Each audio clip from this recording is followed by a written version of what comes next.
Anin Buju. Hi, my name is Tikin Morso and this is my partner Sarah Fontaine. We are in partnership with 7Gen Energy, Indigenous Clean Energy, and Sagkeeng Anishinaabe High School to build a self-sustaining greenhouse to bring food security to the community and education curriculum. We're getting our lumber delivery, really exciting. We've been waiting about a month for it. We'll be storing it in the Sagkeeng because our students will be building our greenhouse when school's back in a few weeks.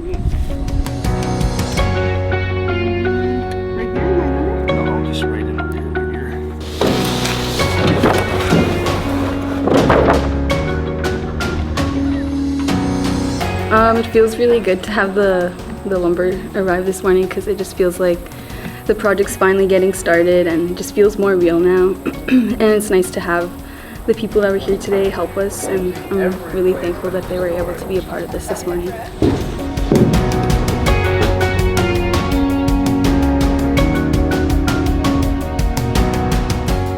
They have a hot lunch program here, and so essentially what we're going to do is just grow things to support the hot lunch program.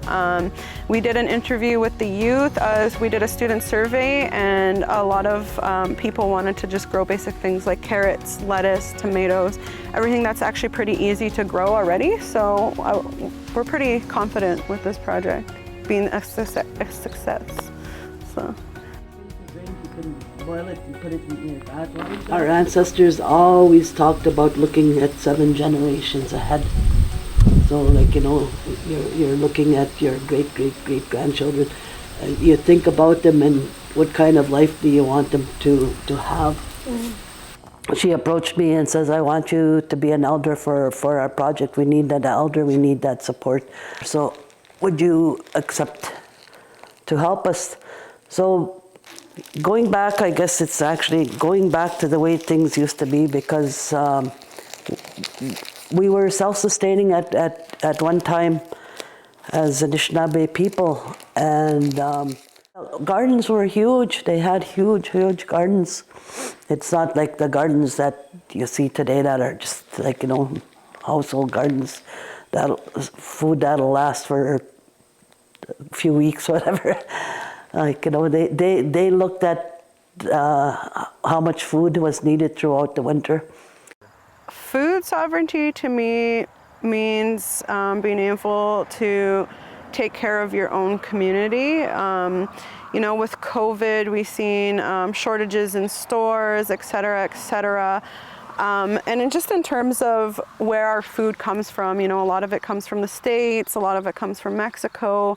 That's a huge problem in terms of like greenhouse gas emissions, you know, transportation, reducing the transportation costs, and just being able to like control what kind of chemicals are going into our food. You could see a 90-year-old man still being active, and today you see 60, 70-year-old guys that, like, you know, they don't want to do anything and they just give up. And then of course a majority of them have diabetes, so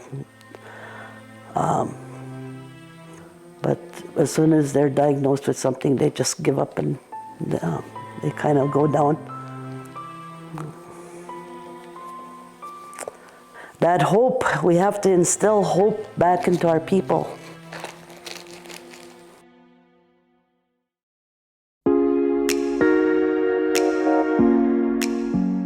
So this is the site where our greenhouse is going to be built.